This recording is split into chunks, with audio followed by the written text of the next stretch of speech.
না, চলুন শুনি। সাবিনা, আমরা একদম শুরু থেকে শুরু করি যে আপনার জীবনে ভালোবাসাটা কিভাবে আসলো। যখন আমি ক্লাস 8-এ পড়ি, মানে 2012 সালে, তখন আমি জিএসসি পরীক্ষা দেওয়ার পর, তখন আমার আব্বু তো একটা বিয়ে করছিল। তখন আমাদের ঘরে আপনার পরিবার থেকে আমরা একটু শুনি, হ্যাঁ। আপনার ছোটবেলা থেকে একটু শুনি সাবিনা। ক্লাস 4-এ যখন আমি পড়ি, তখন আমার বাবা একটা বিয়ে করে। আচ্ছা, বিয়ে করার পর তারপর তখন আমাদের ঘরে অনেক অশান্তি হইতেছিল। এরকম ওই বিয়েটা কেন করে আপনার বাবা? নিজ ইচ্ছাতেই? নিজের ইচ্ছাতেই, মানে বন্ধুদের পাল্লায় পড়া। ওকে। বন্ধুর বাপে চলেছে খাইতে যায়, পরে কোন ক্রাইসিসে পড়ছিল মনে হয়, তারপর বিয়েটা করে ফেলে। করার পর ঢাকা আনে, বউটা আনে, পরে আমাদের ঘরে অনেক অশান্তি হয়। আমার আম্মা আবার মানে সুয়েটে চাকরি করে। চাকরি করে আমরা দুই ভাই বোন এক পড়াশোনা করায়। পড়াশোনা করার পর পরে এই করে, মানে মেইনলি আপনার বাবা যখন দ্বিতীয় বিয়েটা করে, তখন থেকেই আপনার পরিবারে একটু অশান্তি শুরু হইলো, এবং সেই অশান্তিগুলো দেখতে দেখতে হচ্ছে আপনি বড় হচ্ছিলেন। আপনার বাবা বিয়ে করে হচ্ছে ক্লাস 4-এ, মানে আপনি যখন পড়েন ক্লাস 4-এ, তখন বাবা দ্বিতীয় বিয়েটা করে। আর আমার ভাই পড়ে নার্সারি। আপনারা ক ভাই বোন? 2 ভাই বোন। আচ্ছা, আপনি বড়? হ্যাঁ। আচ্ছা, তো এরপর কি হলো? মানে আপনি পরিবারের অশান্তি ক্লাস 8-এ আপনাকে মানে কি হলো বাসা থেকে? ক্লাস 8-এ যখন আমরা মানে আমার পরীক্ষা জিএসসি পরীক্ষা চলতেছে, তখন আমার বাবা মার অনেক অশান্তি ঘরে, এমন অশান্তি আমি পড়াশোনা করতে পারতেছিলাম না। আচ্ছা, এরকম ভাবে মানে পরীক্ষাটা অনেক খারাপ দিই আমি, রেজাল্ট অনেক খারাপ আসে, পড়াশোনা করতে পারছি না, রেজাল্ট। পরে ওই সময় পরে আমার মা মনে করে যে আমি মেয়ে বড় হয়ে গেছে, এরকম অশান্তির মধ্যে থাকলে, খারাপ পরিবেশে থাকলে মেয়েটা খারাপ হয়ে যাবে। পরে আমরা গ্রামে পাঠাই দেয়। গ্রামে পাঠাই দেওয়ার পর তারপর আমি আমার ওইখানে ক্লাস 9 কমপ্লিট করার পর পরে আমি ক্লাস, মানে আপনি তখন আপনার গাজীপুরে থাকতেন? মানে জিএসসি পর্যন্ত আমি গাজীপুরে থাকতাম। আচ্ছা, এরপর আপনাকে গ্রামে পাঠিয়ে দেয় আপনার পরিবার? হ্যাঁ, আমার মা পাঠায় দেয়। আচ্ছা, আমার আব্বু অশান্তি করে দেখে। একটা ঘরে থাকি, ঘরে যদি ঝগড়াঝাটি মারামারি হয়, পড়াশোনা করতে পারি না, কিছু না। তারপর আমি ক্লাস 9 কমপ্লিট করি গ্রামে দেয়া। পরে যখন আমি নিউটনে পড়ি, তখন আমি জিএসসি না মানে নিউটনে দ্বিতীয় সেম পরীক্ষা দেওয়ার পর তারপর ই করি জিএসসি পরীক্ষাটা দেওয়ার পরে কি হলো? দ্বিতীয় সেম পরীক্ষা দেওয়ার পর আমার হাজবেন্ড মানে আমার বিয়ের একটা রিলেশন করছিল, স্যাক খাইছে আর কি, স্যাক খায় ব্যাংকে পড়ছে। আচ্ছা আচ্ছা, সিগারেট খাওয়া শুরু করে আর কি। আমার চাচি, আবার আমার আপন চাচি, আবার ওর খালা হয়। মানে আপনাদের একটা বিয়ের একটা প্রস্তাব আসে? না না, পরে আমার স্বামী মানে ভাঙ্গা পড়ছে দেখা। আচ্ছা, আমি এখানটায় একটু আসি। আপনি বললেন আপনাকে আপনার পরিবার হচ্ছে গ্রামে পাঠায় দিল।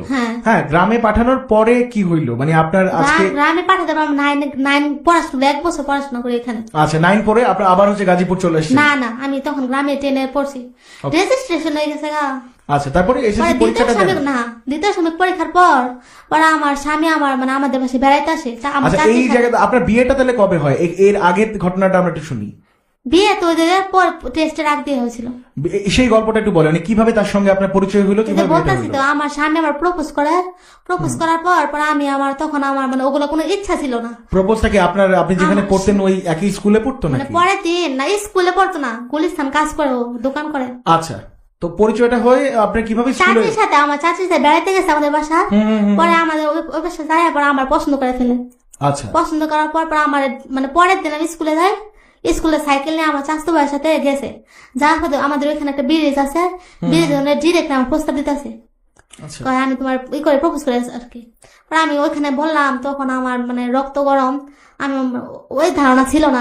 আচ্ছা, পরে আমি মানে ছেলেকে বললাম যে না, আমি এখানে এগুলো করবো না, আমি পড়াশোনা করবো, আর আমি আপনারা পছন্দ করি না। আমি তখন আপনার রাগ হইতেছিল, আর সবার সামনে সিনকেট করতেছে। তারপর করছে, পরে ছেলেটা চলে যায়, অপমান করছে ডাইরেক্ট। পরে যায়, পরে আমার চাষি রে, আমার কাকা রে, ওর খালু হয় আবার করে মানে বিয়ের প্রস্তাব দেওয়ার কথা। পরে আমি দ্বিতীয় সাময়িক পরীক্ষা দেওয়ার পর আমি এসে পড়ি, পরীক্ষা বন্ধ দেয় না, বন্ধ দেওয়ার পর আমি মানে আমার ঢাকা আমার আম্মুর কাছে বেড়াইতে আসি। আচ্ছা, বেড়াইতে আসার পর আমার স্বামী পরে আমার কাছে ফোন দেয়।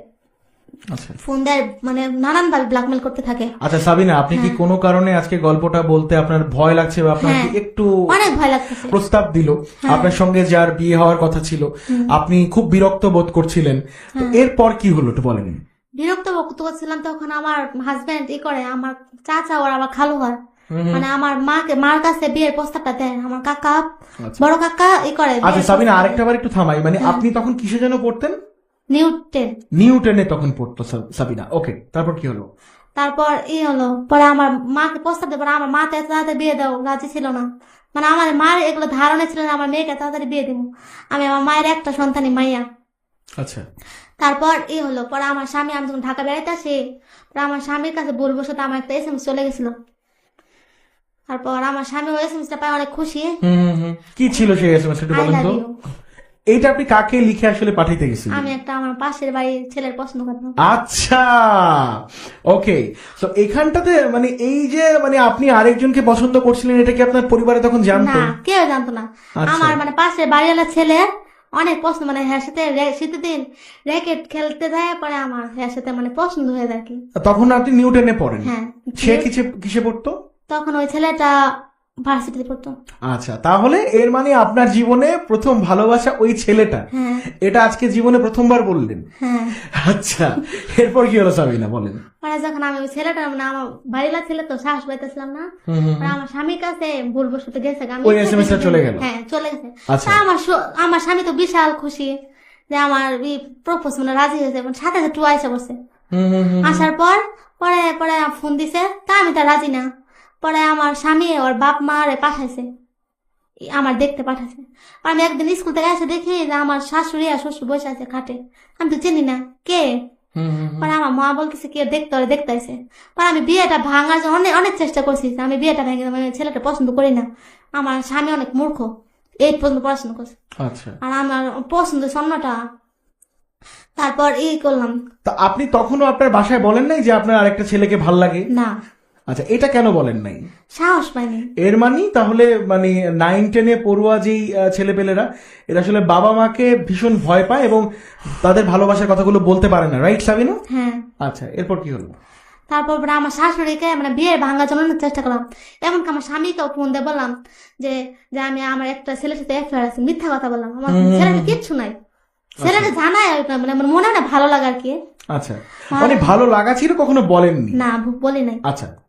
তারপর আমার স্বামী পরে করলো, পরে আমার স্বামীর একটা বোনের বিয়ে করছিল না, মানে আমার স্বামীর সাথে কথা টুকটাক হওয়ার পর আমার স্বামী ব্ল্যাকমেল করতেছে। এখন কই দাঁড়া কথা বলতেছে জানো, আমি কই ছাদে, এখন যদি বিয়েতে রাজি না আমি ছাদে লাভ মারবো, নানাবার ব্ল্যাকমেল করে। আচ্ছা, এই ব্ল্যাকমেল গুলা করতো যেন আপনি তাকে বিয়ে করি। হ্যাঁ। আচ্ছা, তারপর কি হলো? পরে যাই হোক আমার একটু মনে ধরলো আমার জন্য একটা ছেলে মারা যাবো, পরে আমি রাজি মানে একটু হইলাম। আচ্ছা, আর ওই ছেলেটার কথা কি তখন একবারও মনে পড়ে নাই যার সাথে ব্যাডমিন্টন খেলতেন? না, ওরা মানে একটু ধনাট্টা ছিল, বড় লোক ছিল। আচ্ছা। আর আমরা তো ওরকম না, ভাড়া থেকে আর কি। তারপরেই হলো পরে আমার স্বামীর সাথে পরে বিয়েটা ঠিক হয়ে গেল। এর মধ্যে আমি আমার বান্ধবীদের দেখা দেখি পার্লারে তার চুল কাটছিলাম। চুল কাটার পরে আমার মা বলতেছে মেয়ে তো খারাপ হয়ে গেছে গা।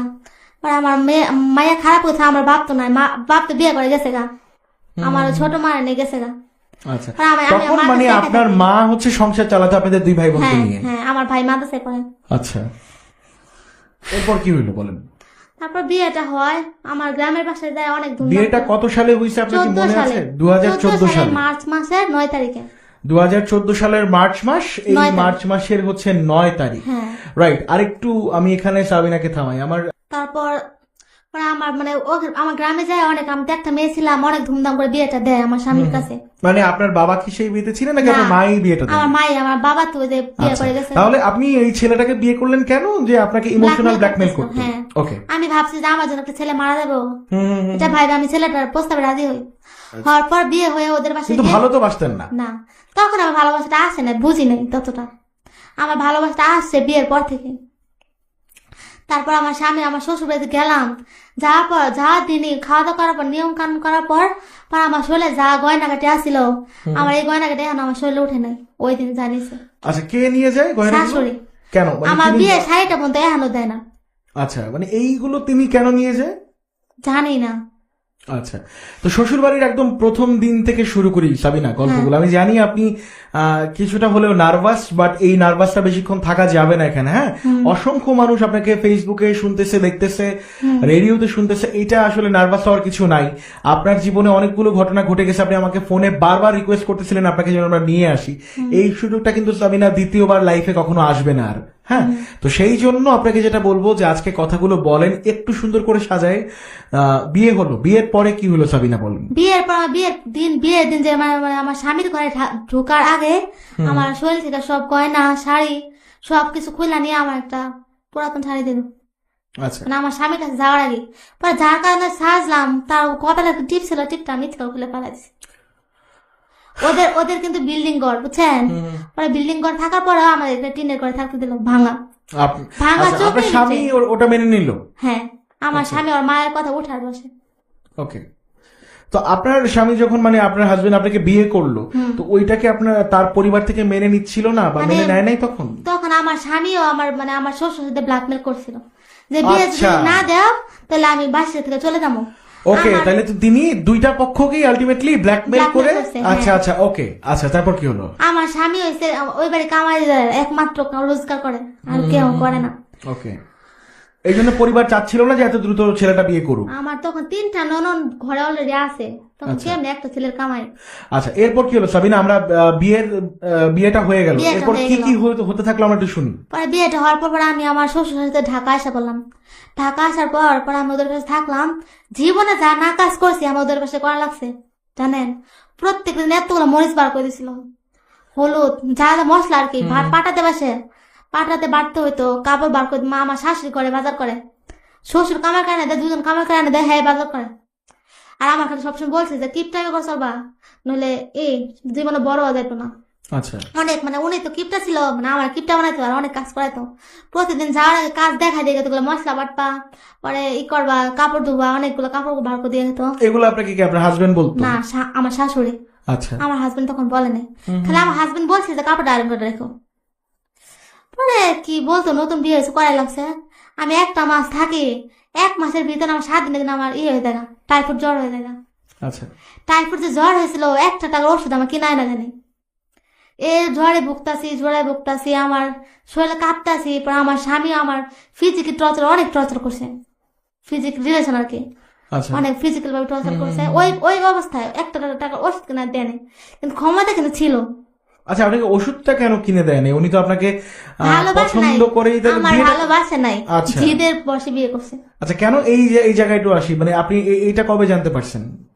এখন জানতেছি, এখন বলে। তাহলে আমরা আর একটু শুরু থেকে শুনি, হ্যাঁ সাবিনা, নাহলে অনেকেই অনেক কিছু আজকে বুঝবে না। আপনাকে কথা কিন্তু আজকে বলতে হবে সাবিনা, কথা পেটের ভিতরে চেপে না, কথা আপনাকে আজকে বলতে হবে। আমি আজকে বলবো কম, আপনি বলবেন আজকে বেশি। আপনি যেহেতু এখানে নিজ ইচ্ছায় রেজিস্ট্রেশন করে আসছেন, আপনাকে বলতে হবে। তো শ্বশুর বাড়িতে আসলে দিনগুলা কেমন যাচ্ছিল? অনেক খারাপ যাচ্ছিল, বললাম না আমি যা কোনোদিন করি নাই। আমার যে 3টা ননদ ঘরে ছিল, ভাত খাই সুতি পানিটা ফেলাবো এই পারে নাই, জেনারেল মানে পাইছিল, চাকর পাইছিল, সব কাজ আমার একাজে করাইতো। অথচ আমার বাবার কাছে আমি খায় পানিটা তুলে নিই, অনেক কাজ করাইতো। কাজ করে আমার 7 দিনের মাথায় আমার টাইফয়েড জ্বরের পরে কি হইলো? টাইফয়েড জ্বর হওয়ার পরে আমি আমার মার এখন ভয়ে খবর দেয়নি যে যদি নিয়ে যায়। আমি আমার স্বামী অলরেডি তখন অনেক ভালোবাসতাম। বাসার পর মানে আমার স্বামী যেই ছেলেটাকে আমি একটু বলি সাবিনা, যেই ছেলেটাকে আপনি হচ্ছে খুব ভালো, মানে একটা সময় খুব বিরক্ত লাগতো যার উপরে, হ্যাঁ সেই ছেলেটাকে মানে আপনাকে এত কষ্ট করাইলো, খাটাইলো, তাও আপনার তাকে ভালো লাগলো? মানে রাত্রে সারাদিন কাজ করবো, রাত্রে ভালো ভালো কথা বলতো, এই জন্য ভালোবাসা অলরেডি হয়ে যায়। আচ্ছা, তারপর কাজ করার পর আমার 1 মাস পর আমার টেস্ট পরীক্ষা এসে পড়ে। আমি টেস্টের জন্য আমি মানে গ্রামে চলে যাই, আমার বইটা নিয়ে সবকিছু নিয়ে চলে যাওয়ার পর আমার এই টেস্টে চলে গেলাম। এর মধ্যে আমার স্বামীও কোনোদিন ফোন দেখো না, তুমি কি করতেছো, কি খাইতেছো, ছোট না কেউ না। আমি টেস্ট দিলাম, আমি ফাইনাল দিয়ে বললাম, দেওয়ার পর আমি মানে ফাইনাল দিয়ে ঢাকায় চলে আসি, আমার মার কাছে চলে আসি। আমার শ্বশুরকে ফোন দেয়, আব্বা আমার নিয়ে যান, ইচ্ছা করে কোনোদিন নিয়ে আসে না, খালি ফোন দিয়ে আনতে হইতো। মানে আমার তো হেরা মন থেকে গ্রহণ করতে পারে নাই। আচ্ছা, কোথায় নিয়ে যাওয়ার জন্য বললেন? ছেলে ব্ল্যাকমেল করছে, বিয়ে করেছে। আচ্ছা, আপনি তখন বাবা বাড়িতে চলে আসতেছেন? আমি আমার বাবা বিয়ের কতদিন পরে আসলেন? হ্যাঁ, বিয়ের কতদিন পরে গেলেন বাবা বাড়ি? 1 মাস। 1 মাস পরে ঘুরতে গেলেন নাকি? হ্যাঁ, মানে ঘুরতে যায় না, আমার মা তো একা থাকে, আমার বাবা নাই। আমি মায়ের বাসায় গেছি, যাওয়ার পর আমার শ্বশুরদের করলাম না, ওই যে আমি পরীক্ষা কি করতেছিলাম জান, ওই যে আপনার টাইফয়েড হলো, তারপরে হচ্ছে আমার মা আমাকে নিয়ে যায়। আচ্ছা, মা নিয়ে গেল, তারপর না মা নিয়ে যায় ওখানে আমার চিকিৎসা করে। চিকিৎসা করার পর আমার এর মধ্যে আমার রেজাল্ট এসে পড়ে। আমার পরীক্ষার রেজাল্ট আসে 9 পরীক্ষা মোটামুটি ভালো হয়েছিল। মানে শ্বশুর বাড়িতে যেও কি লেখাপড়া করছিলেন? না, হ্যাঁ করছিলাম তো। আচ্ছা। আমার স্বামী মূর্খ ছিল। হ্যাঁ, আমি তো কম্পোজিশন বলছি, আমি তো জানি না তুমি মূর্খ, আমার সাথে মিথ্যা কথা বলছিল। বিয়ের আগে শুনছি ওর পান সিগারেট কিচ্ছু খায় না, আর বিয়ের পরে দিকে 12টা ছাড়া বাড়িতে আসেন। আচ্ছা, এই যে সাংসারিক জীবন, এই সাংসারিক জীবনটা হচ্ছে আপনাকে দিয়ে হচ্ছে যদিও আপনি ওই পরিবারের একমাত্র ছেলের বউ ছিলেন, তাই না? তো আপনার আসলে দায়িত্ব নিয়ে কাজগুলো করতে হচ্ছিল। তো আপনি কত বছর বয়সে বিয়ে করেন একটু বলেন তো আবার?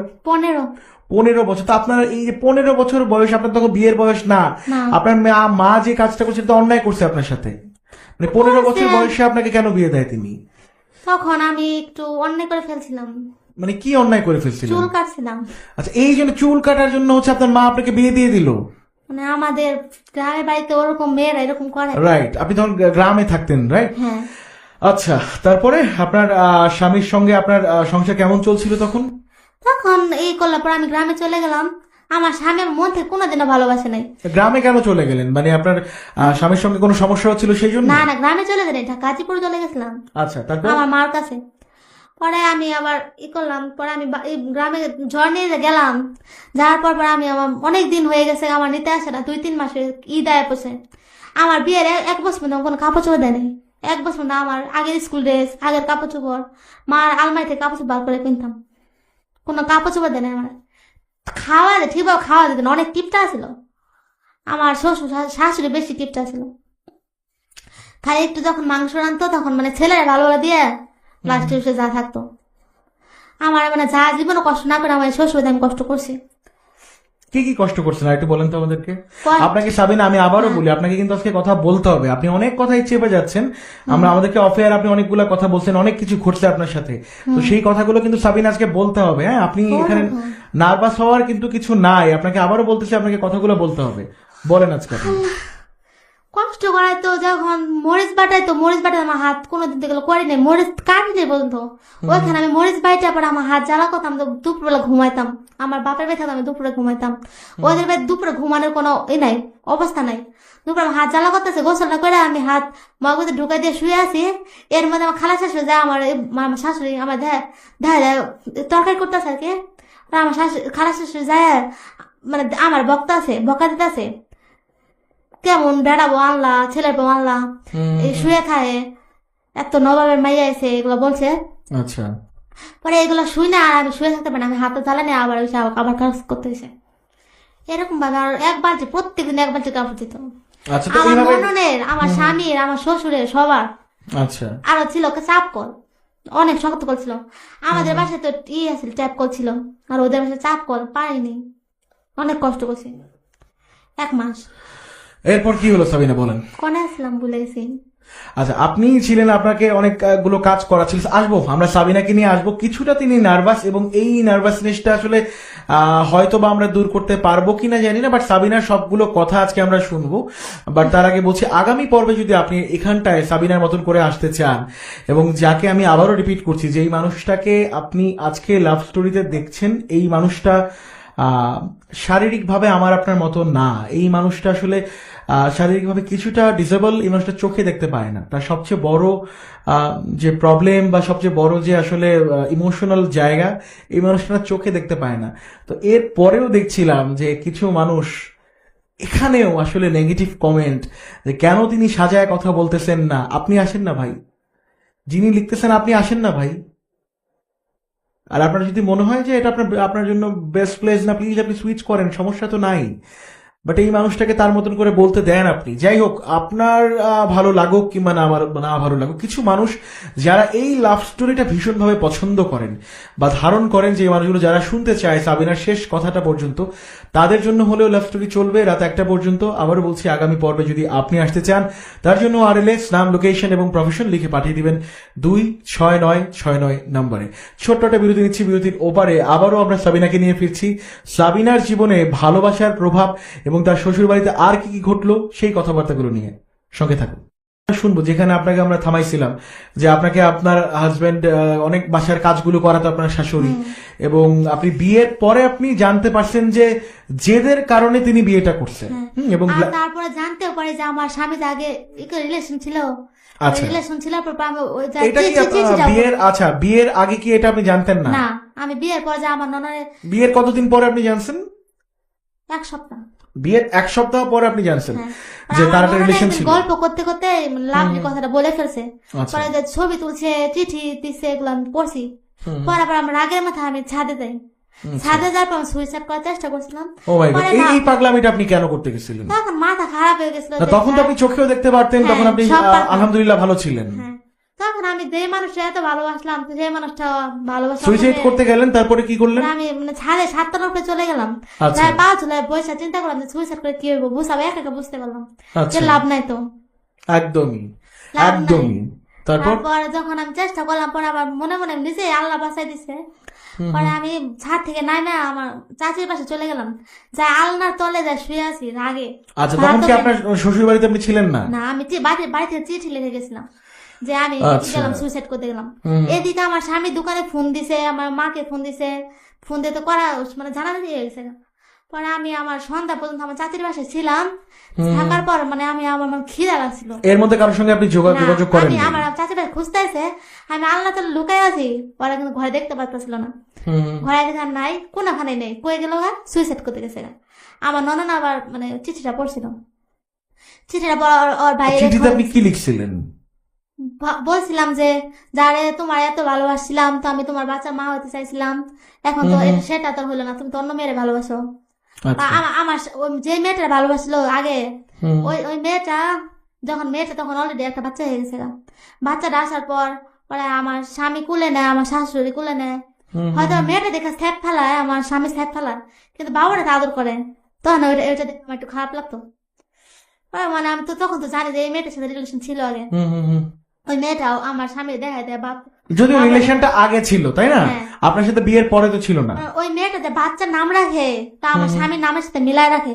আচ্ছা, এর মানে কি, মানে আপনার হাজবেন্ডের সাথে আপনার সঙ্গে বিয়ের পর কি তাদের সম্পর্ক চলছিল?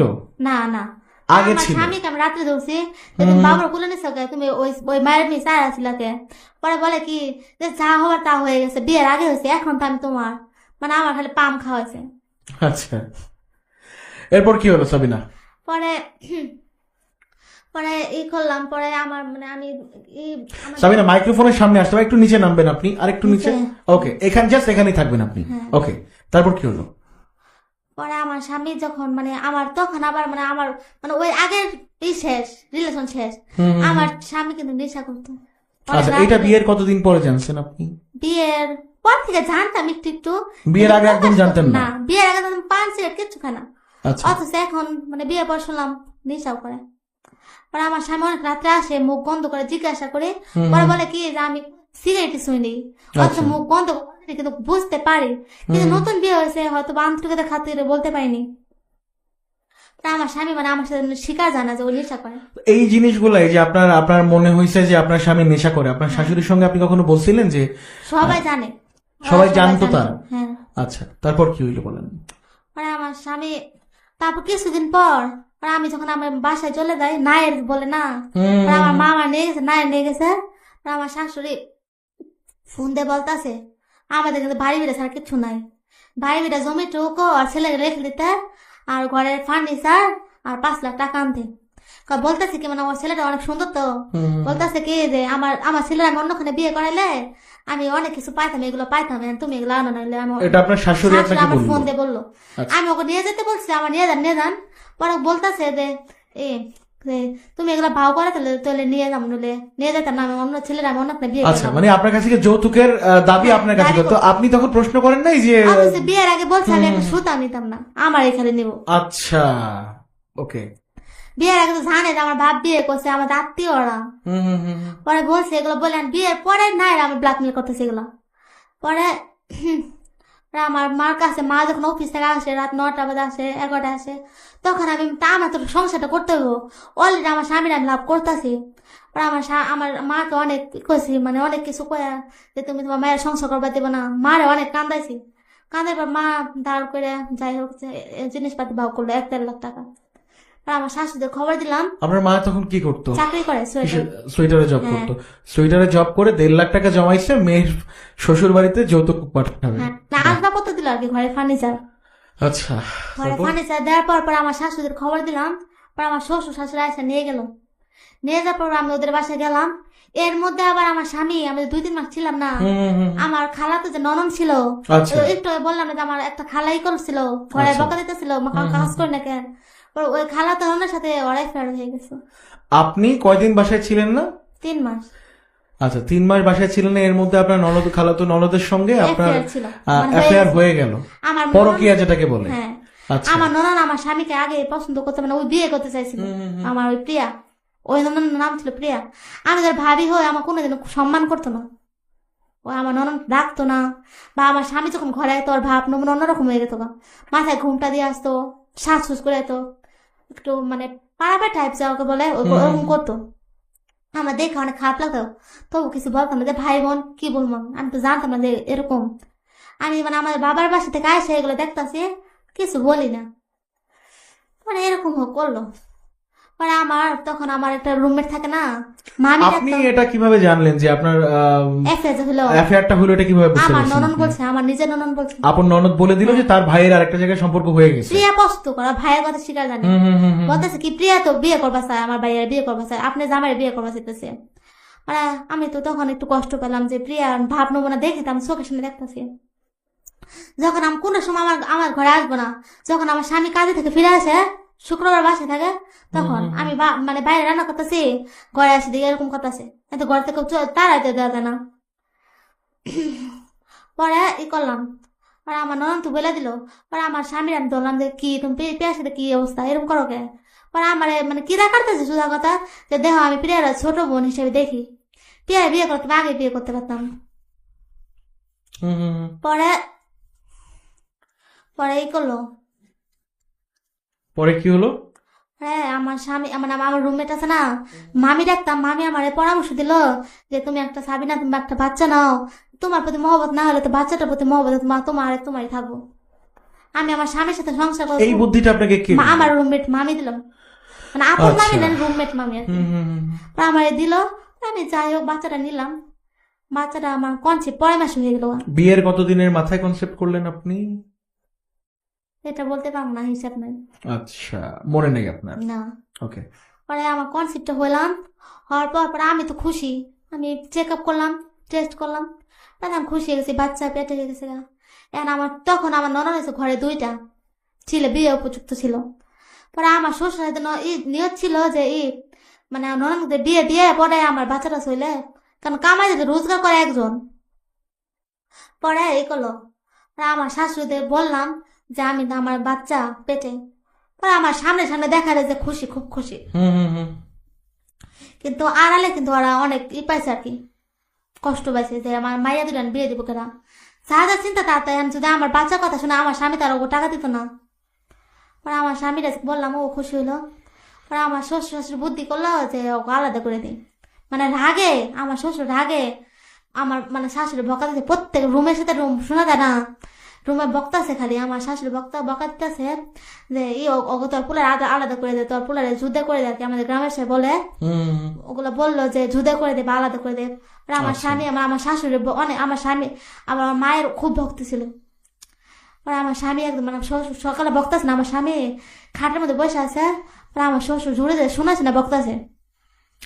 বকার দেওয়ার পর আমার স্বামী করলো মানে আমার শ্বশুর ঝগড়া লাগলো কে। পরে আমার শ্বশুর কোথাছে কি তোর বউরে তুই পাড়াই দে। আমার স্বামী বলে কি যে আমার বউরে আমার ভাত দেবো, 14 গোষ্ঠী পালা সামর্থ্য করছে, আমার বউরে আমার ভাত দেওয়ার সামর্থ্য আছে, আমি আজকে আলাদা। এর আমি তো কোনো কাজ জানি না, ঠিক মতো রান্না করতে পারি না, ডিমটা মতো বাঁচতে পারি না। তখন তো আপনি মানে কনসেপ্ট করে ফেলছিলেন? হ্যাঁ, তখন ডিমটা মতো বাঁচতে পারি না, আমি আলাদা কোন সাহস হবো। আমি বলতেছি আমি ওই দিন আমার প্রথম তুই ডাকছে। আমার স্বামী আমার 100 টাকা হাতে দিয়ে, তখন আমি জিনিসপত্র তাই না করছি না, হাড়ি বাতি লাগে সবকিছু আছে। আমার 100 টাকা হাতে দিয়ে কইতাছে কি যে মানে তুই এবার ঢাকা বললো যে আজকে আলাদা রান্না করবি। শুনে আমি কি করলাম, ও দোকানে চলে গেল, গুলিস্তানে এসে বললো। আমি টাকাটা নিয়ে আমি টেবিলে তুলে রেখে দিলাম, কি হলো আলাদা আমি তো পারি না, রান্না করতে পারি না, কাজ করতে পারি না। পরে আমার শাশুড়ি বাজার করতে যাইবো, পরে আমার কাছে টাকা চাইতেছে, ওকে ফুলা টাকা দিয়ে দিলাম। পর চাল মানে বাজার সদা এনে দিল। পরে আমি আমার স্বামীর একাই রান্না দিচ্ছি, ছোটটা হাড়িতে ওর একাই রান্না করে দিছে, আমি আমার শ্বশুর সাথে ভাত খাই আর কি। পরে আমার স্বামী আমার শ্বশুর শাশুড়ি বুদ্ধি করে আমার ননন ছোট ননন নিয়ে গ্রামে চলে গেল। গ্রামে চলে যাওয়ার পর এই ফাঁকে আবার আমরা এই ফাঁকে আমার স্বামী আমরা যে রুমে থাকতাম এই রুমটা ছেড়ে দিছে। ছেড়ে দেওয়ার পর 30 তারিখ আসছে না, পরে 30 তারিখ আর পর আমরা মানে আমার শ্বশুর গ্রামে চলে গেছে, আমরা এই ফাঁকে রুম একটা ফ্ল্যাটে এসে বসলাম। ফ্ল্যাটে আসার পর পরে এই করলো, ফ্ল্যাটে আসার পর আমরা 15 দিনের মাথা আমার স্বামী করলো না, আমার স্বামী না আমার শাশুড়ি ফোন দিল। তখন আপনারা আলাদা হয়ে গেছেন? হ্যাঁ আলাদা অলরেডি হয়ে গেছে, মানে আলাদা বাসায় চলে গেছি। আমার শ্বশুর বাড়ি থেকে বাসা কতটুকু দূরে ছিল? আলামিন রোড, 20 টাকা ভাড়া তো রিক্সা ভাড়া। আচ্ছা, মানে আপনার শ্বশুর বাড়ি থেকে আপনার নিজের বাসার ভাড়া 20 টাকা হলো। হ্যাঁ। আচ্ছা, আপনার শ্বশুর বাড়ির সঙ্গে সাবিনা আপনার মায়ের সম্পর্ক কেমন ছিল, মানে তাদের সঙ্গে তাদের যোগাযোগ? আসলে একটা যে বাজার একটা এক্সট্রা বাজার হয়, যা ঘরে রাখতো তাই, কোনো আদর যত্ন কিচ্ছু নাই। বলতে ভাত হইতেছে যে আমার আজকে 7টা বছর বিয়ে হয়েছে, আমার মার এই পর্যন্ত একটা কাপড় বলতে দেয়নি। এই মাই আপনাকে এই ছেলের কাছে বিয়ে দিছিল, আপনি চুল কাটছিলেন এই জন্য? ওকে, তারপর কি হলো, মানে আপনারা আলাদা সংসার শুরু করলেন? আলাদা সংসার শুরু করার পর আমার স্বামী তো অনেক রাত্রে আসে, আমি একা ভয় পাই, ঘরে একটা ফ্ল্যাটে ভয় পাই না। তবু আমার স্বামী কোনো সময় ভাবে নাই যে বউ আমার ঘরে একা, আমি তাড়াতাড়ি একটু বাসায় যাই, এটা কোনোদিন ভাবে না। ও আর খালি ওরা নিশা নিয়ে আসছিল, অনেক খারাপ একটা ছেলে, এখন বুঝতে পারি। তারপর তখন তো আমার কনসিভ হয়ে গেছি, বাচ্চা পেটে অলরেডি হয়ে গেছে গা। তারপর আমার শাশুড়ি 15 দিনের মাথার আমার এর মধ্যে আমার খারাপ শাশুড়ি ফোন দিয়ে কইছে, ওই যে প্রিয়ার মা আছে না, প্রিয়ার মা আমার ফোন দিয়ে বলছে যে আরিফরা তো চলে গেছে, বোনে চলে গেছে, রুম পাল্টাইছে। পরে ই করলো, পরে আমার শাশুড়ি ফোন দিছে, রূপার বিয়ে ঠিক হয়েছে, তাহলে ই করো, আসো তোমরা আসো। পরে আমি আর আমার স্বামী চলে গেলাম, গ্রামে চলে গেলাম। আমার নননের বিয়ে, প্রথম নননের বিয়ে, যাই দেবো না। পরে বিয়েতে কিচ্ছু না, যাই দি কিছুই না। পরে 2 দিন পর আমার শাশুড়ি আমার একটা মানে বাচ্চা নষ্ট করার জন্য কিছু একটা খাওয়াইছিল। এটা আপনি কিভাবে বুঝলেন? পেট ব্যথা শুরু হয়েছিল।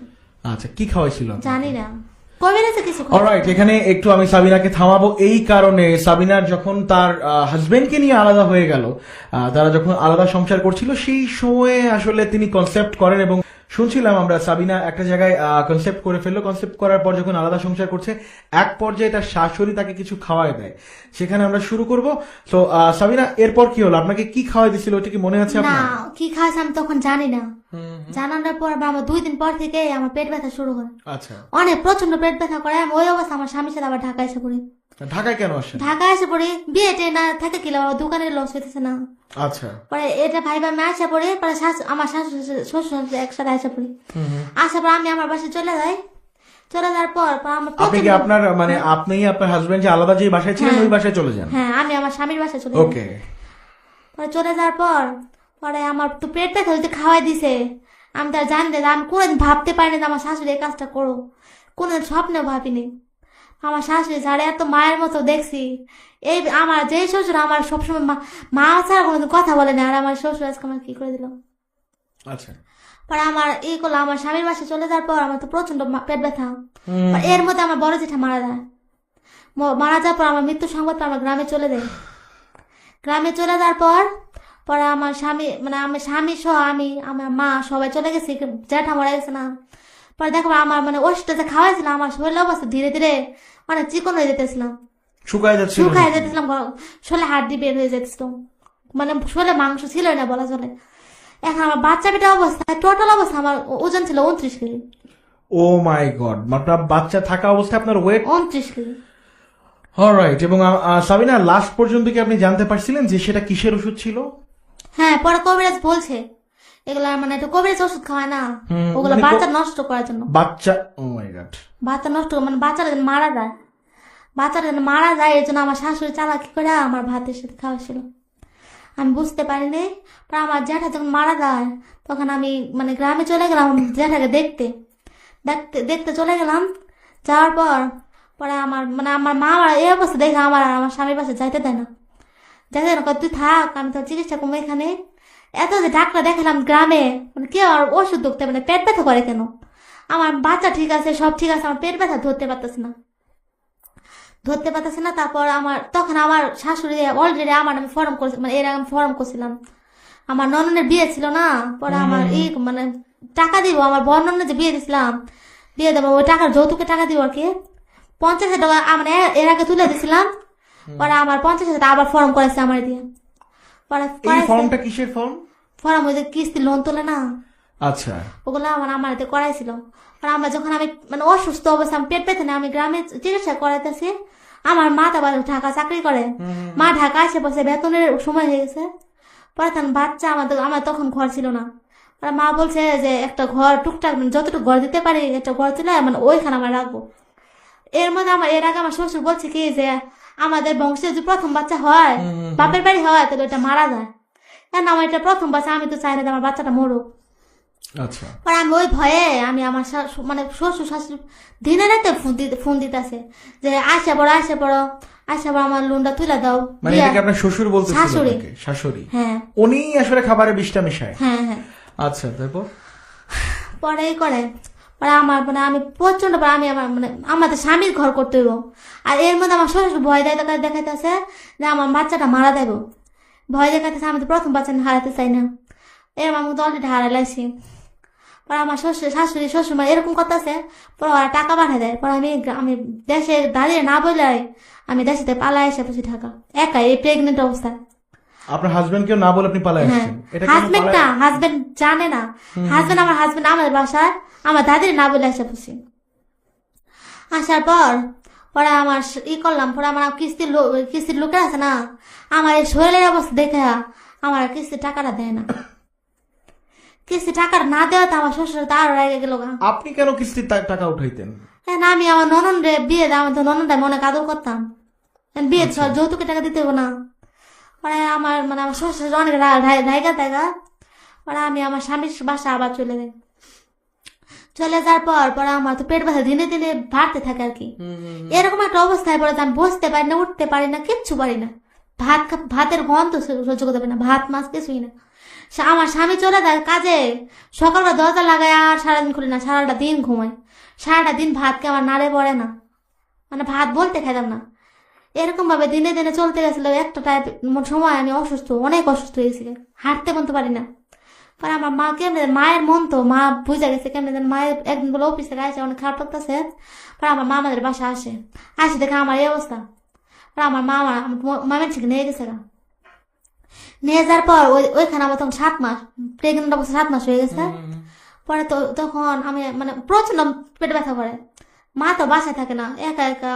আচ্ছা, তখন আমের দিন ছিল, আম কুড়াইতে যাইতাম সকালবেলা, হাঁটা চলা করতে হয় না প্রেগনেন্ট অবস্থা। পরে আম কুড়াইতে আনতাম, খেতে পারতাম না, কিচ্ছু খাইতে পারতাম না। পরে একদিন এমন, পরে আমার মা কি পেট ব্যথা কেসের জন্য দেখি আজকে পরীক্ষা কর, মার অফিস বন্ধ দিয়েছিল শুক্রবার। পরে আমার ওখানে মায়ের সিস্টুর নাম শুনছেন না, সিস্টুর পরে ভালুকা, এগুলো হাসপাতাল আমার দেখালো, বাচ্চা নড়াচড়া ঠিক আছে, সব ঠিক আছে, পেট ব্যথা ধরতে পারে না। তারপরে করলো আমারে মানে একটা টাইমে আমার নানু যে চৌরাস্তা থাকে না, আমার নানু আমার খালা চৌরাস্তা থাকে, ওইখানে আমার নিয়ে আসলো। আসার পর আমার আবার বিয়ের পর আমি কিছুদিন সেবা হাসপাতালে চাকরি করছিলাম, নার্স পোস্টে ছিলাম। পরে আমার ওই হাসপাতাল আমার নিয়ে গেল, নিয়ে যাবো তখন ডাক্তার আমার চিনে। পরে আমার তখন ডাক্তার বলতেছে কি মানে 7 মাসের বাচ্চা তো, আর খাওয়াইছে ওষুধ, তখন বাচ্চাটা বাঁচানো সম্ভব ছিল না। পরে এই কথা আমার কানে আসার পর আমার কোনো পেট ব্যথা নাই, ভালো হয়ে গেছে তখন। আমি মানে সহ্য করতেছি, পেট ব্যথা সহ্য করতেছি, আমি বাচ্চা বাঁচাবো, তখন আমার কোনো পেট ব্যথা নাই, আমি বাচ্চাটা বাঁচে থাকতো। এখন পরে ডাক্তার বললো কি মানে আমার ঢাকা মেডিকেল ট্রান্সফার করে দিল, যে বাচ্চা বাঁচাতে চান তাহলে ঢাকা মেডিকেল নিয়ে যেতে দেবো। মানে সে বাচ্চা আইসিইউ ছিল না, এত ছোট বাচ্চা যদি চোখ না ফুটে। পরে ঢাকা মেডিকেল ট্রান্সফার করার পরে আমার এত পেট ব্যথা, আমার স্বামী এত ফোন দিতেছে,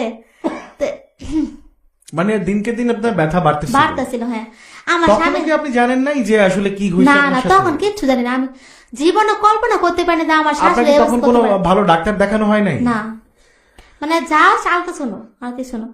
আচ্ছা, আমার স্বামীরে মানে আমার যেদিনকে বাচ্চাটা হবে আর কি ডেলিভারি হবে, আমার স্বামীরে মানে আমাদের ফোন থেকে বারবার খালি ফোন দিতেছে, রিসিভ করে না। এটা বুঝতে পারতেছে না যে আমার বউটা যে আমার এই শ্বশুর ভাই আছে একটু রিসিভ করি, তখন তো বাচ্চা বেড়ে ছিল আমার। কোনোদিনও আমার ওই ভালোবাসে নাই পরে এই করলো, পরে আমার স্বামীর মানে বারবার ফোন দিতেছে, রাত 2টা বেজে গেছে গা, ঢাকা মেডিকেল সারাটা দিন আমি ঢাকায় গাড়িতে ছিলাম, আমার গাড়িতে অলরেডি মানে ব্লিডিং হওয়া শুরু হয়ে গেছে গা। তারপর ই করলো, পরে আমার স্বামীর পরে যে ড্রাইভার ছিল সিএনজির ড্রাইভার ফোন দিয়েছিল, ওই ফোন আবার ব্যাক করছে, করার পর পরে আমার মা কথা বলো যে আরে সাবিনা তো সিরিয়াস অবস্থা, তোমার একটা আসো। পরে আমার স্বামী না এসে আমার শ্বশুর শাশুড়ি পাঠাই দিল। যাই হোক হাসপাতালে বাচ্চাটা হওয়ার পর দেখতেও আসে নাই না, পরে দেখতে আসছে, আসার পর বাচ্চাটা কি সুস্থ হয়েছিল? হ্যাঁ সুস্থ হয়েছিল, ছোট হয়েছিল, অনেক ছোট হয়েছিল। কিন্তু 7 মাসের আসলে ডেলিভারিতে মানে ওর ওজন থেকে শুরু করে সবকিছু ঠিক ছিল? ওজন ছিল না, একবার ছোট ছিল। আমার স্বামী আমার বাচ্চাটা পছন্দ করে না। কেন? মেয়ে হওয়া পড়া, মেয়ে বাচ্চা হয়েছিল দেখে? আমার মেয়ে হয়েছিল আর ছোট হয়েছিল অনেক। তো উনি কেন তাহলে একটা মেয়েকে বিয়ে করলো? এটা বলে কে? আচ্ছা তারপরে কি হলো? বলতাছি কি বাচ্চা জন্ম দিলা, এত ছোট হইলো, একটা মাইয়া হইলো, আশা করলাম কি হইলো কি, এটাকে আমার দোষ, আমি কি করছি তুই করছি। আমার স্বামী মানে আমার সাথে অনেক রাগারাগি করতেছিল, আমি যে অসুস্থ হয়ে বেডে শুয়ে আছি ওই অবস্থা, আমি বাচ্চা কোলে নিতে কইতাছি, কি বাচ্চা হয়েছে হাতেই ধরা দেয় না, এগুলো বলতেছে। তো আপনার এই যে ডেলিভারিটা মানে সাবিনা এত দ্রুত 7 মাসে কেন হয়ে গেল? কোনো কি মানে লেবার পেইন ছিল? আমার মানে ওষুধ খাওয়াতে মানে এরকম হয়ে গেছিলাম, জানি না আসলে। আচ্ছা, তো এই যে মানে আপনার বাচ্চাটা হওয়ার কতদিন পরে আপনি জানছেন যে আপনাকে মানে কেউ কিছু খাওয়াইছে? অন্ধ হওয়ার পরে জানছি।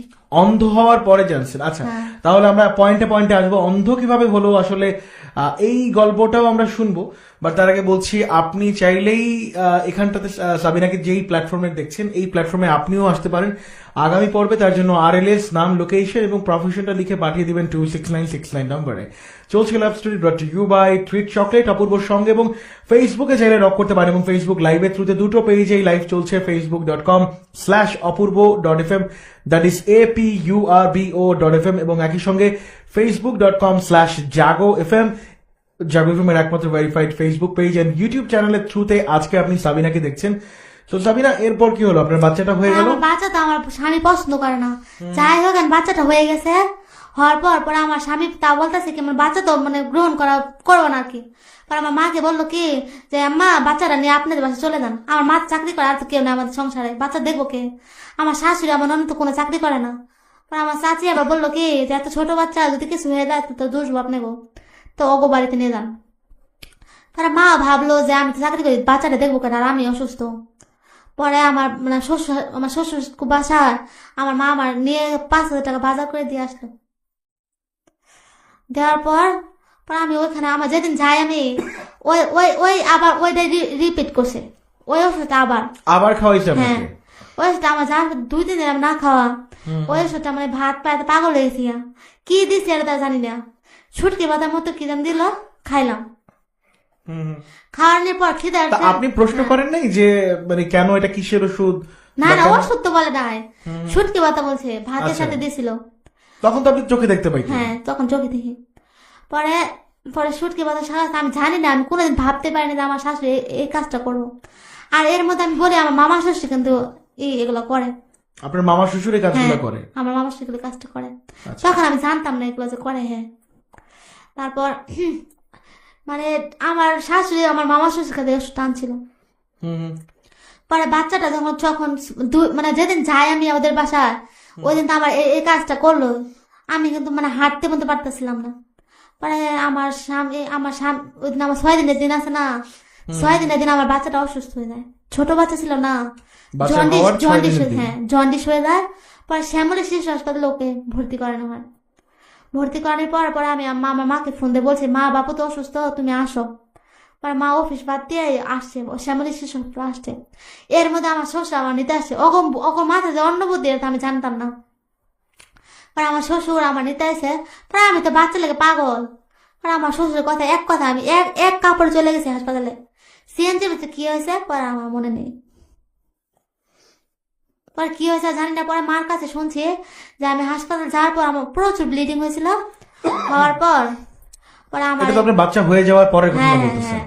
আচ্ছা হয়ে যাওয়ার পর পর আমার মানে বাচ্চা আমি হাসপাতালে পৌঁছানোর পর মাকে বললাম মা আমি টয়লেটে যাবো।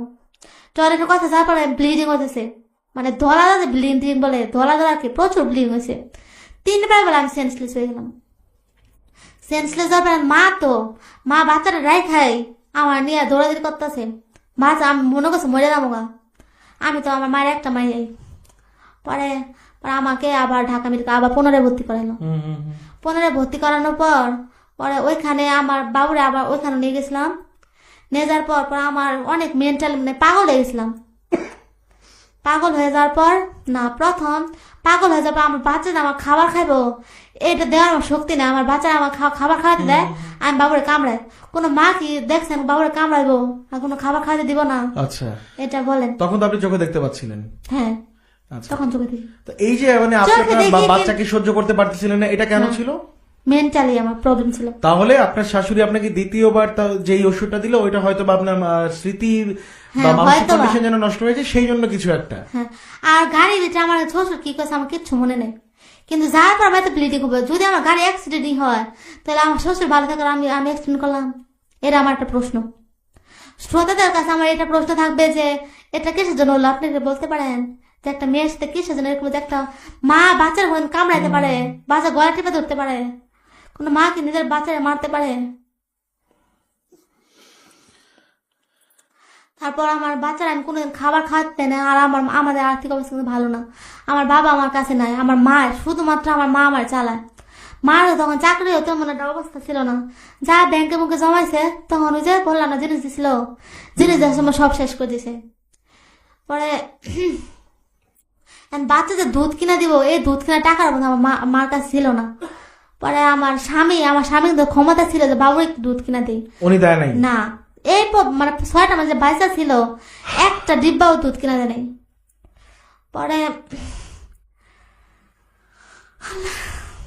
পরে কি হলো? আপনার বাচ্চাকে আপনি মানে আদর করতে পারছিলেন না, খাওয়াচ্ছিলেন না? আমার মানে বাচ্চা যে হয়েছে আমি বুঝতে পারতাম না। খালি তখন আমার মাথার মধ্যে এটা ছিল আমার বিয়ের শাড়ি দাও, আমার জুতা দাও, আমার স্বামী আমার শ্বশুর শাশুড়ি, মানে ওদের প্রতি মগ্ন ছিলাম বেশি। কি জানি খাওয়াইছিল জানি না, মানে ওদেরকে আমি এতটা ভালোবাসতাম। মানে আমি পাগল হয়ে যাওয়ার পরে আমার স্বামী আমার আয়সা স্বামী বসে বলতেছে আমি কে, আমি অন্য মানুষের নাম বলতাম যে আপনি মুশারফ ভাইয়া। আমার কথা তোমার স্বামীর নাম কি? তাহলে আমি আরিফ। নাম্বার কত? এত। মানে আমার মেন্টালি আমার শ্বশুর শাশুড়ি ছিল, আমার মা যে সামনে বসে আছে আমি মাকেও চিনতাম না। মা আমার এত সেবা করে এত আদর করে, মাকে আমি চিনতাম না। এরকম আমার নিজেদের ই করছি জন্ম থেকে আমি বাচ্চারা বন্ধু চিনতাম না, কারও চিনতাম না। খালি আমার মানে মাথা ব্রেনে এটাই ছিল আমার স্বামী শ্বশুর শাশুড়ি, আমার ফোন নাম্বার, আমার বিয়ের শাড়ি, আমার জুতা, আপনার মাথায় ছিল। হ্যাঁ এরকম পাগলামি করতাম আর কি। আর কোন একটা বাচ্চা দেখলে বলতাম আমার বাচ্চা দেও, বাচ্চা আদর করতে করতে বাচ্চার পায়ে দিতাম কামড়। এরকম কোন মানুষ পারে এই কাজটা করতে? আল্লাহ আমরা পাপ দেন এখন। আচ্ছা তারপরে কি হইলো? আপনার বাচ্চাকে আপনার হাজবেন্ড আপনার জামাই কোনো খাবার খরচ দিল না? কিচ্ছু না, কিছুই দিল না। এরপরে কি হলো? হাসপাতাল বিলটা বন্ধ মিটায় নাই। ওইটা কে দিছে? আপনার মা? সব মা। ওকে আসবো, মানে আপনার মায়ের এই ব্যাপারটা আসবো, কিন্তু সাবিনা এরপরে কি হলো? এই যে আপনি আজকে চোখে দেখতে পাচ্ছেন না, এরপরেও তো আপনার কোনো ঘটনা আছে। হ্যাঁ তারপর আপনার বাচ্চাটার কি হলো একটু বলেন। বলতে হবে সাবিনা, থেমে যাওয়া যাবে না। বাচ্চা পরে 6টা মাস আমার কাছে থাকলো। থাকার পরে একটা দিন মানে বাচ্চা আমি নিউরোসায়েন্স আছে না আগারগা আমি ওইখানে ভর্তি না, প্রথম গেছি পপুলারে গেছি একটা ডাক্তার দেখাইতে। ওইখানে আমার অবস্থা দেখা ওই ডাক্তার আবার নিউরোসায়েন্স ছিল, ডাইরেক্টর ছিল সালাম।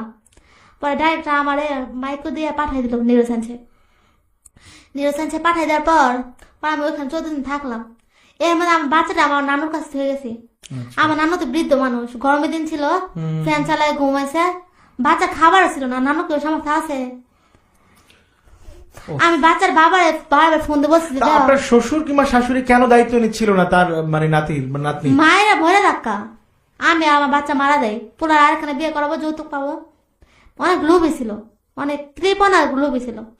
আচ্ছা এরপর কি হলো? আপনি থাকলাম, মানে থাকার অবস্থায় আমি একদিন স্বপ্নে দেখি কে মানে আমার একটা খালাতো ভাই আছে, আমার ভাইরা ভাগে খাইয়া লেতেছে, আল্লাহ আমার ওই নজরে দেখা দিলাম বাচ্চা মারা যাবো। পরে বাচ্চা মানে বাঘে খাই লাইছে। পরে পরের দিনে আমি আমার ওইখান থেকে আমার দিছে আর কি, ছেড়ে দিল আপনাকে? ছেড়ে দিল। আমি বাসায় আসলাম, বুধবার বাসায় আসলাম। বৃহস্পতিবার আমার স্বামী আর আমার শাশুড়ি আসলো, আমার নানুর বাসায় আসলো, বাচ্চা দিয়ে সেখানে। এর মধ্যে যে আমার বাবুরে মানে আমার নানু যে করছিল না, ফ্যান ছেড়ে ঘুমাইছে বা আটা খাওয়াইছে, খাবার ছিল না বিদায় আটা খাওয়াইছে ঝাল দিয়া। অনেক ছোট বাচ্চা খাবার অভাবে জানেন। পরে আমার বাবুর ডায়রিয়া হয়ে গেছিল। পরে জয়দেবপুর নাম শুনছেন কিনা জানি না, জয়দেবপুর সদরে আমার বাচ্চারে আমার খালা নিয়ে, খালার সংসার ফালাতে, খালার বাচ্চারা ভাড়াতে আমার বাবু নে দিন কাটাইছে এখানে। আমার বাচ্চা যেন আমার খালার সংসার ভাঙতে লেছিল।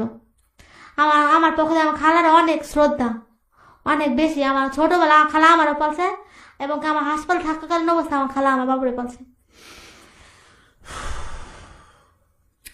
পরে আমার বাবু যখন করলো মানে হাসপাতাল ছিল, পরে মানে আমার বাবু বৃহস্পতিবার এসে বললো, আর বাবা বৃহস্পতিবার রাত 10টা বাজে আসছে আমার শাশুড়ি সহ। পরে আমি ওরা ফোনে বললাম যে বাবুর কিন্তু দুধ নাই। পরে ওই জন্য একটু দুধ নিয়ে এসে একটা ফিটার নিয়ে আসছে দিয়ে। আমি যখন প্রেগনেন্ট অবস্থায় মাদার হরলিক্স খাইতে চাইছি, ওই তখন আছে আমার জন্য একটা মাদার হরলিক্স আনছিল। আনার পরের দিন মানে যখন বাবুর যে 2 হাতে কেন লাগাইছিল, আর বাপে যাইছে, আর বাপের 2 হাত মানে উঠায় পিছা দিতে আছে, ছোট বাচ্চা তো, বাচ্চারা আসছিল। পরে তখন আমার এক খাটে আমার শাশুড়ি, আমার বাবু, আমার খালা আর আমার স্বামী আর আমি মানে এক খাটে ঘুমাইছি। ঘুমানোর পর আমার স্বামী অনেক খারাপ, বুঝছেন, অনেক মানে তখন আমার সাথে ফিজিক্যাল রিলেশন করার চেষ্টা করতেছিল। তখন আমি অসুস্থ অবস্থায় ছিলাম, তবু এরকম করতেছিল। বাচ্চা কাঁদতেছে, আমি বাচ্চার কাছে গেছি গে, তবুও বাচ্চার ধমক দিতেছে, বাচ্চা অনেক কাঁদতেছে, খাওয়ালে কাঁদতেছে। পরের দিন বাচ্চাটা মারা যায়। পরের দিন সকালবেলা আমি ঘুমিয়ে পড়ছি, ওঠার পর বাচ্চাটা আমার পেটের মধ্যে নিয়ে বাবু মানে আমার পেটের মধ্যে নিয়ে হাসতেছে, খেলতেছে, গল্প করতেছে বাপের সাথে। আমি তো জানি যে মারা যাবো। পরে আমি অসুস্থ মানুষ, পরে আমি গোসল করে এসে ঘুমাই গেছি দুপুরবেলা।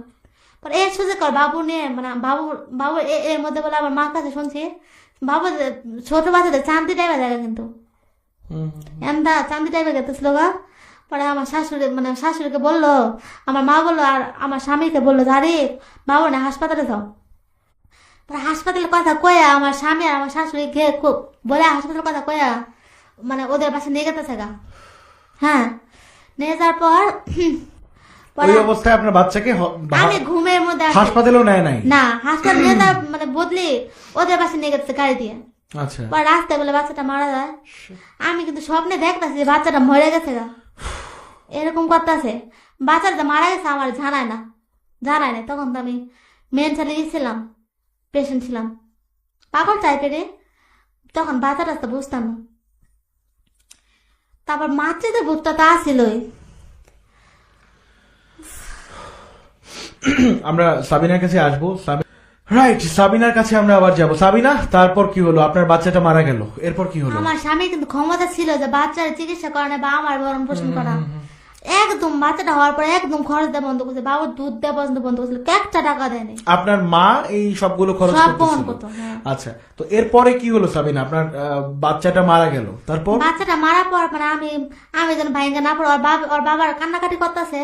আমার শাশুড়ি বলতেছে কি গাড়ি বিচ্ছে এখন কান্দিস না, গাড়িতে নামাই দিব, বাড়িতে কান্দিস। পরে আমার স্বামী বাড়িতে অনেকগুলো কান্নাকাটি করছে। পরে আমার তো মায়ের মন, আমি তো জানা হয়ে গেছে বাবু মারা গেছে।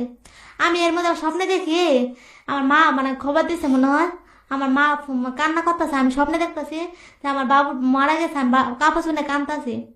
পরে আমি ঘুমের মধ্যে চিল্লানিতে বলছি, মা বাবুকো। আমার পাশে বাবু শোয়া নেই, হাত দিছে, বাবু নাই, বাবুকো। তখন আমি শুনি যে বাবু নাই, মারা গেছে, না আরো মেন্টালি খারাপ হয়ে যাবো। পরে আমার স্বামী তখন ফোন দিয়ে বলতেছে কি যে এসব কথা, আমি বাবুকো নিয়ে গেছো গা, শুরু করে নিয়ে গেছো আমার কাছে নিয়ে গেছো। পরে বলতেছে কি আমার এই বুঝ দিতেছে, সাবিনা তুমি দেখো অসুস্থ, তোমার কাছে তুমি বাবুর পালতে পারবা না, বাবুরে একটা নার্সের কাছে পালতে দিছি। মিথ্যা কথা বলছে। আর আবার বলে রাখি আমার স্বামী প্রচন্ড মিথ্যা কথা বলে, কথায় কথায় মিথ্যা কথা বলে। দিনে মানে 2টা কথা সত্য কথা বলে কিনা আমি জানি না। মানে আমার সাথে যে অভিনয় স্যার কিচ্ছু করেনি। যত ভালোবাসা কথা বলছে সব অভিনয়, মন থেকে কিচ্ছু বলে নেই। এরপরে কি হলো সাবিনা, মানে এই যে অন্ধ হলেন এর পিছেও তো কোনো একটা গল্প আছে বা একটা ঘটনা আছে। যেহেতু আমাদের সময় অলরেডি 12:30 বেজে গেছে, অলরেডি সময় শেষ, বাট তাও তো আমাদের পুরোটা গল্প তো শুনতে হবে, তাই না?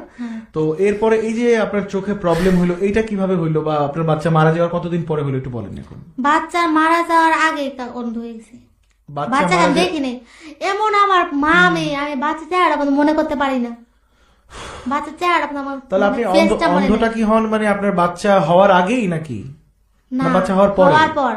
হওয়ার পর বললাম না 6 দিন অসুস্থ হয়ে গেছিল, আমার ঢাকা মেডিকেল ভর্তি করলো। আচ্ছা, এখানে এই জায়গাটা আবার একটু আপনি ক্লিয়ার করেন। হ্যাঁ, এই জায়গাটা একটু ভালো করে ক্লিয়ার করেন। এই যে একদমই অনেকেই বুঝতে পারে নাই যে এখানে কি হইলো। ঢাকা মেডিকেল যখন ভর্তি করে, হ্যাঁ, তখন আমার আস্তে আস্তে বাম সাথে প্যারালাইসিস হয়ে গেছে। আচ্ছা, প্যারালাইসিস হওয়ার পরে আমার মা মনে করে যে কি হাসপাতালে আসলাম যে প্যারালাইসিস হয়ে গেল, মূর্খ মানুষ তো বোঝে নাই। পরে মানে মেডিকেল থেকে বলছে নিউরোতে ট্রান্সফার করছে। পরে আমার নিউরোতে না নিয়ে যায় আমার গ্রামের মানে ওরা পালাই গেছে, গ্রামে চলে গেছে। আপনার শ্বশুর শাশুড়ি চলে গেল আপনাকে ফেলাই?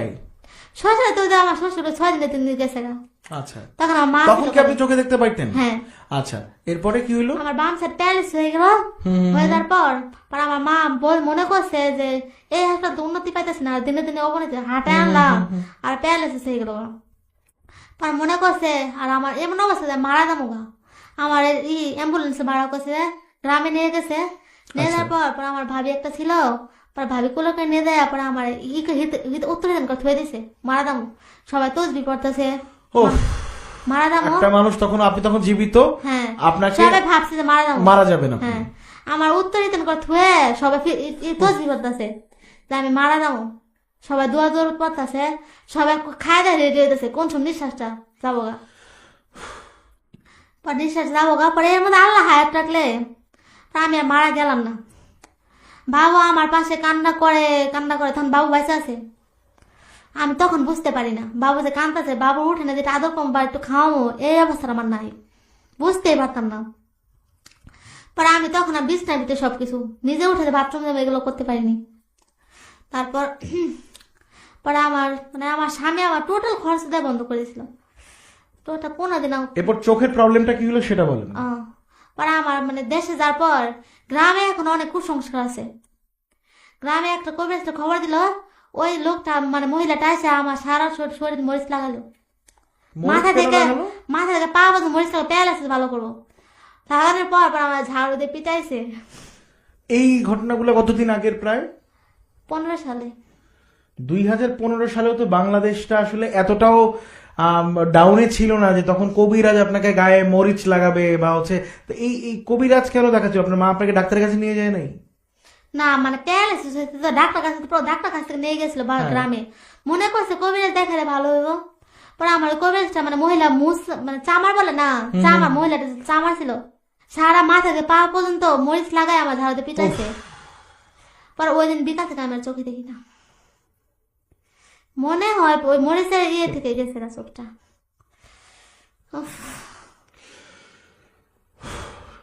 অন্ধ হয়ে গেলেন, তারপরে এরপর প্যারালাইসিস হয়ে গেল, অন্ধ হয়ে গেল, চোখটা অন্ধ হয়ে গেল।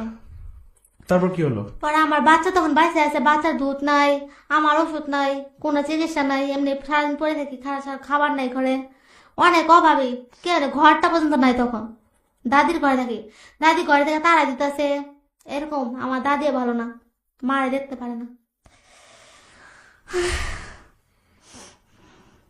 আমার এমন কপাল ভাই যে আমার বাচ্চারে খাওয়ানো পর্যন্ত আলো তৌফিক দেয়নি। আচ্ছা, তারপরে এরপরে কি হলো শেষ পর্যন্ত বলতে হবে সাবিনা? আমার স্বামী যে তৌফিক ছিল যে আমার চিকিৎসা করানো, সেটা করায় না। গুলিস্তান থেকে ঢাকা মেডিকেল কতটুকু কম, এই থেকে যে আমার স্বামী আমার কাছে যাইবো, বাচ্চারা দেখতে যাবো, আমার দেখতে যাবো, কোনোদিন আসে নাই।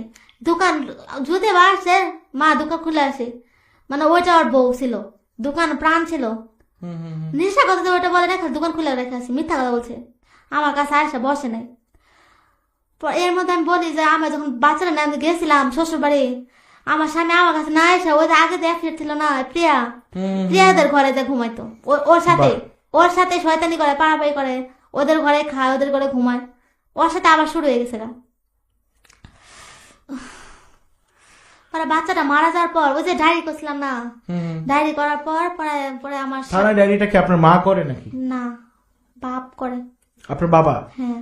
আচ্ছা, অবশেষে উনি তাহলে আপনাদের কাছে ওর ফিরে সাথে আসেন। কথা কই না, আসছিল ভাব তো। আচ্ছা, মানে আমার যখন বাচ্চা হয়েছিল আমার রক্তের প্রয়োজন ছিল, রক্ত না হলে আমি বাঁচতে পারতাম না। ইমার্জেন্সি আমি যে ভাত খাইতাম না যে, তখন রক্ত শূন্যতা হয়ে গেছিল। আর 7 মাসে বাচ্চাটা হয়েছিল, পরে রক্তের প্রয়োজন ছিল দেখে পরে আমার আব্বুকে খবর দিছে আমার মা, মানে বাপের তো ম্যাচ করে, আমার বাপকে আমার রক্তটা দেয়নি। পরে আমার অফিসে একটা আঙ্কেল রক্তটা দিছে। উফ। তারপর কি হলো? আপনার বাচ্চাটা তো মারা যায় হচ্ছে ওর বয়স যখন 7 মাস, 6 মাস, 6 মাস হয়। হ্যাঁ। আচ্ছা, আমার মায়ের মেয়েটা এমন ঘরে জন্মাইছে যার বাপের আদর পাইলো না, মায়ের আদর পাইলো না, কার আদর পাইলো না, মেয়েটা অনাদরে মরে গেছে। আচ্ছা সাবিনা, আমি একটু বলি, আপনি যখন হচ্ছে খুব অসুস্থ হয়ে গেলেন, আপনাকে যেটা করলো সেটা হচ্ছে কবিরাজ দেখানো হলো, একটা সাইড আপনার প্যারালাইজড হয়ে গেল, এবং আপনি যেটা বলছিলেন সেটা হচ্ছে আপনাকে চোখে মরিচ যাওয়ার কারণে খুব সম্ভবত ওই দিনই আপনার চোখটা ড্যামেজ হয়ে যায়। তো আপনাকে যখন এই কাজগুলো করছিল একটা মানুষও আগায় আসে না? না, ওরা সাপোর্ট দিতে, আমার মা পর্যন্ত সাপোর্ট দিতে। আমি যে চিল্লাই যাচ্ছি মরিচের যন্ত্রণায়, বলছে যে ঝাড়ুতে পিঠাইছি, আমি চিল্লাইতেছি যে আমার অনেক ব্যথা পেতেছি, অনেক কষ্ট হইতেছে। আমার মা মনে করছে ভালো হয়ে যাবো, ভালো হওয়ার আশায় আমার কাজটা করে দিছে।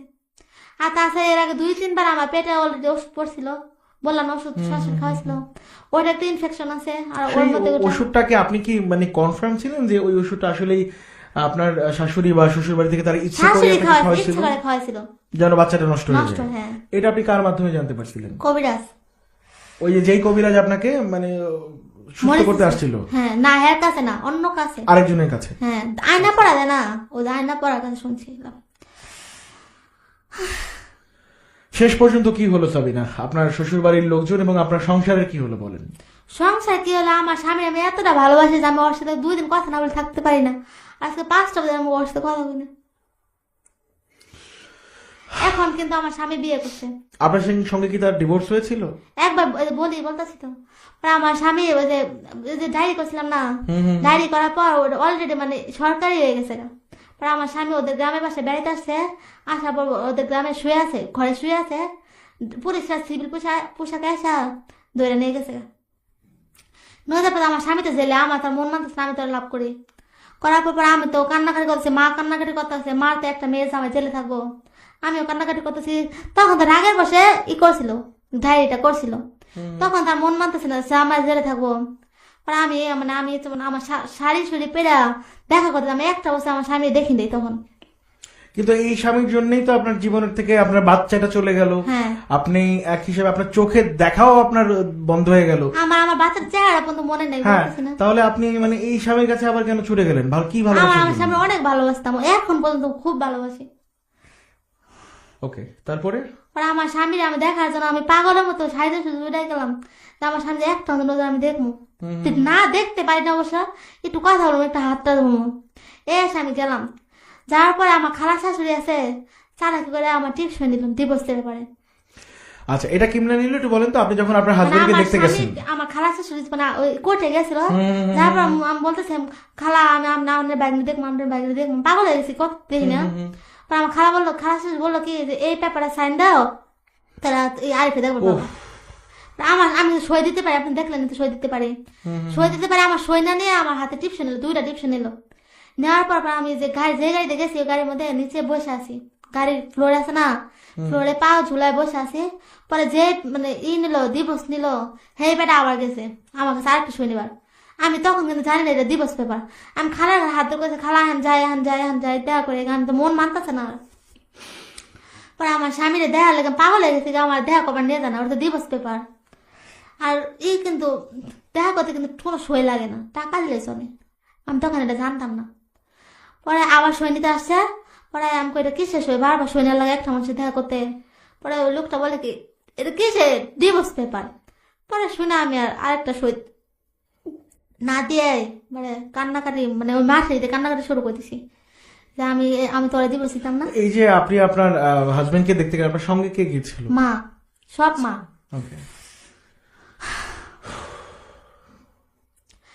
আমার স্বামীর সাথে আমার তখন দেখা হয় নাই। পরে আমি আমার মার সাথে আবার ঢাকা এসে বললাম, আসার পর পিজি হাসপাতাল আছে না, পিজি হাসপাতাল ভর্তি হলাম। 10 দিন থাকলাম। 10 দিনের মাথায় আমার স্বামী করে মানে জেল থেকে বের হয়ে পড়ে আপোষ হয়েছিলাম ওই দিন। ওই যে আমার যে করছিল না ডিভোর্স পেপারে সই দেওয়ার বদলে আমার বাবা যে বাদিয়েছিল না, আমার বাবা কিন্তু প্রথম কেসে প্রথম বাদী। আমার বাবা 1 লাখ টাকা দিল চিকিৎসার জন্য। 1 লাখ টাকা দিল। 1 লাখ টাকা দিল কি আপনার শ্বশুর বাড়ি থেকে? হ্যাঁ, ওই যে ডিভোর্স পেপার ওরা বুদ্ধি করছে, আমি এগুলো জানি না। বিনিময়ে আমি অজান্তে পরে আমি ডিভোর্স পেপার সই করলাম, আর আমার আব্বু টাকা পেয়ে গেল গা। পরে আমার স্বামী তো জেল থেকে, আমার স্বামীও জানতো না তখন যে ডিভোর্স পেপার সই করছে। পরে আমার স্বামী পরে জেল থেকে বের হওয়ার পর মায়েরা অনেক দুর্নাম করছে যে সাবিনা দেখ তুই এই পছন্দ করে বিয়ে করলি, তো তোর থুয়ে গেল গা, তুই জেলে ঢুকালে অনেক কিছু বলছে আর কি, বদনাম বলছে। পরে আমার পিজি হাসপাতাল থেকে আমার ছুটি দিয়েছে আর কি, ছেড়ে দিছে। পরে আমি সিঁড়িতে বসে আছি, গাড়ি ভাড়া পর্যন্ত নাই আমাদের কাছে। আমার কাকা সিএনজি চালায়। আপনার হাজবেন্ডের বাড়ি থেকে যে 1 লাখ টাকা দিল ওইটা কি করলো? আমার বাপে কি করছে জানি না। ওকে, তারপর পরে সিঁড়িতে বসে আছি, আমার কাকারা মানে আশায় বসে আছি গাড়ি আনবো, গাড়িতে চলে যাম। পরে আমার করলো মানে আমার স্বামী তখন ফোন দিছে, ফোন দিয়ে বলতেছে সাবিনা তুমি এই কাজটা কি করলা, এতটা বছর অপেক্ষা করলাম তোমার অসুস্থ। তখন আমার স্বামী বিয়ে করে নাই। পরে আমার স্বামী ফোন দিয়ে মানে রীতিমতো কান্দাকাটি করতেছে, আমাকে দেখো আমি ইচ্ছে করে দেয়নি, দেখো খালাই দিবস শুয়ে নিছে। পরে যাই হোক, পরে আমার তখন কিছুদিন পরে আবার সর্বরাত আসলো। সর্বরাত টাইমে আমার স্বামীর সাথে আমার ফোনে কথা হইলো। হওয়ার পর রোজা গেল, এর মধ্যে 27 রোজার দিন 17 সালের 23 জুন মাসের 23 তারিখ তারপর করলো আমার স্বামী আমাদের বাসায় আসলো। 27 রোজার দিন আসলো। আসার পর আমার মা আর আমার স্বামীর সাথে কথা হয়ে গেছে যে আমাদের বিয়েটা আবার দিব, কারণ আমার মন থেকে কারো কেউ ডিভোর্স করিনি। পরে আমার স্বামী আসলো, পরের দিন বিয়েটা আবার হলো কাজীতে। আবার বিয়ে করলেন? হ্যাঁ, আবার বিয়ে করলাম। আমি তো আমার স্বামীর মন থেকে ছাড়ি না, আর কোনোদিন সম্ভব না। আমার সব জ্ঞান আমার স্বামীর আমার ছাড়ানো কোনোদিন সম্ভব না। পরে যখন বিয়েটা করলো তখন বলে যে আমার ভরণ পোষণ সব করবো, জানি তো আমার বাপ নাই। পরে আমার স্বামী আবার আয়সা পড়লো। আসার পর পরে এই গেছে এই রোজারি দিয়ে আবার বিয়ে করছে একটা। তা আপনাকে বিয়ে করলো, এরপরে কি হইলো? আমাকে বিয়ে করার পর আসে 6 মাস পর আসে, 3 মাস পর আসে। আসার পর মানে কোনো খরচ দেয় না, আর ঈদের সময় আইলে একটু মার্কেট করে দেয়, আর কিচ্ছু না। এটাই হচ্ছে আপনার লাভ স্টোরি। এই লাভ স্টোরিটা বলার জন্যই আপনি এখানে আসছেন, তো? না, আর একটু আছে। জি বলুন। আমার যে করছে, আমার যে যারা বিয়ে করছে, আমি তো আমার স্বামীর সাথে কথা না বলে থাকতে পারি না। আমি ওর কাছে ফোন দিয়ে একটু কথা বলার জন্য ওর বউয়ের কাছে ফোনটা দিয়ে দেয়। পরে ওর বউটা আমার বকা দেয়।